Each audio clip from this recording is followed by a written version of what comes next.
പരിശുദ്ധ റസൂലിന്റെ മുമ്പിൽ സൗബാൻ വന്നു നിൽക്കുന്നു. സൗബാൻ ആകെ വിളറിപ്പോയിരിക്കുന്നു, മുഖമാകെ മ്ലേനമായിരിക്കുന്നു.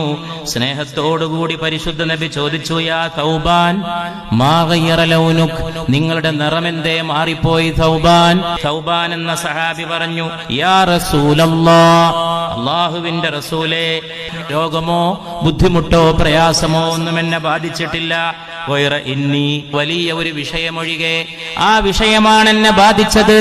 അതിന്റെ സങ്കടത്തിൽ ഞാൻ കിടന്ന് പ്രയാസപ്പെടുകയാണ്. അങ്ങയെ കാണാതിരിക്കുമ്പോ അങ്ങയെ കാണാനുള്ള മോഹം എന്റെ ഹൃദയത്തിൽ തിടുക്കമായി വരികയാണ്. ഇവിടുന്ന് പോയാൽ അങ്ങയെ കാണാൻ വേണ്ടും വല്ലാത്ത മോഹം വരികയാണ്. വല്ലാത്ത മനപ്രയാസം ഞാൻ അനുഭവിക്കുകയാണ്. വല്ലാത്ത ഏകാന്തതയും വിജനതയും എന്നെ അലട്ടുകയാണ്. അങ്ങയെ കാണാതിരുന്നാൽ ഹത്താ അൽഖാക, കാണുന്നവരെ ആ പ്രയാസമാണ്.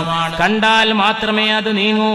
സുമ്മ ദക്കർതുൽ ആഖിറ, അങ്ങനെ ഇരിക്കുമ്പോ ഞാൻ ഒരു ആശ്വാസത്തിന് വേണ്ടി പരലോകത്തെ ഓർത്തുപോയി.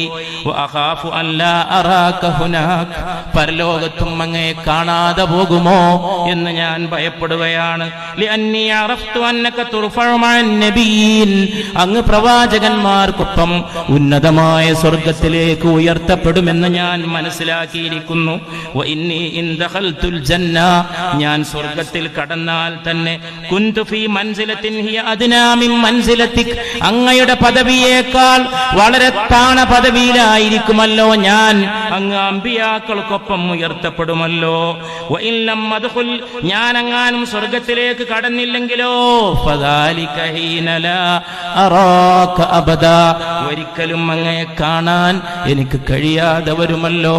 അതോർത്തുകൊണ്ട് മനപ്രയാസം കൊണ്ട് കഠിനമായ ഏകാന്തത അനുഭവിച്ചതുകൊണ്ട് എന്റെ ശരീരം വളറിയതാണ്, അല്ലാതെ എനിക്കൊരസുഖവുമില്ല. പരിശുദ്ധ റസൂൽ, യുവാക്കളുടെ ഹൃദയത്തിൽ സകല നേതാക്കളുടെയും പേര് വെട്ടണം, സകല ആളുകളെയും മായ്ച്ചു കളയണം.